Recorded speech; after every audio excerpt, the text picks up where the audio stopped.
This is ANN News Brief. Good morning. I am Lucia Adeyemi.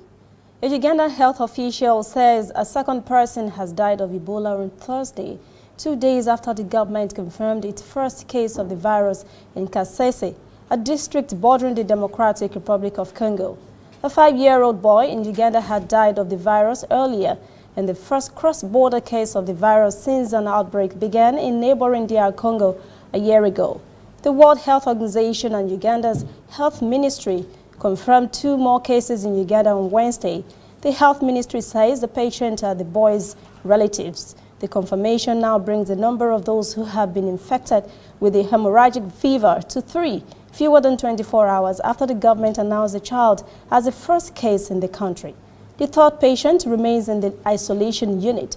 Health Minister Dr. Jane Ruth Aseng says Uganda has been in preparedness mode ever since the Ebola outbreak was declared in DRC. She says the country now moves into response mode. WHO says the virus has killed nearly 1,400 people in the region since August of last year.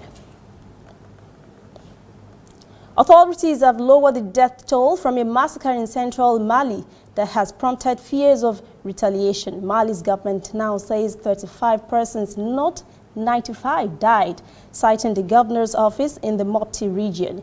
Initial figures came from local officials who maintained on Wednesday that dozens of people remain missing in Subalida village. Monday's early morning attack on the ethnic Dogon village was the latest massacre in a growing ethnic conflict that has been inflamed by fears of Islamic extremism. Tens of thousands of people have fled the violence in recent months.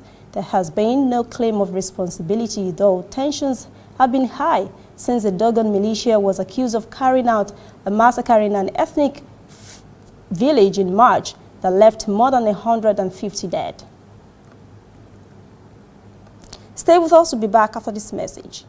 There is a new all-news network on the scene in Nigeria to give news from a purely news perspective and to promote free information flow across Africa. Fresh views, unbiased, bold, with a purely African view. African News Network, ANN, in a truly African spirit.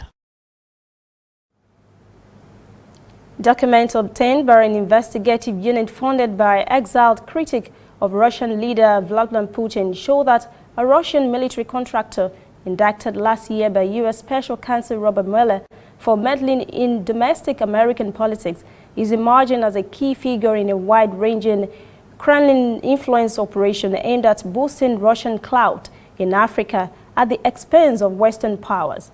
Nicknamed Putin's cook because of his lucrative Kremlin catering contract, the 57-year-old Yevgeny Prigozhin emerges from a tranche of documents as the go-to oligarch for Moscow's ambition to turn sub-Saharan Africa into a strategic hub and to reduce Western influence. The document, internal communications shared between Prigozhin's employees, outlined plans for 13 African states, including the Central African Republic, Madagascar, Sudan, Zimbabwe, Libya, and South Africa. In July last year, 3 Russian journalists who were investigating the group's involvement in the CAR were found dead outside the capital city of Bangui. That's the ANN News Brief. For details on these and other stories, visit our social media platforms and join the conversation on Twitter, Instagram, and Facebook at ANN Africa TV. I'm Lucy Adeyemi.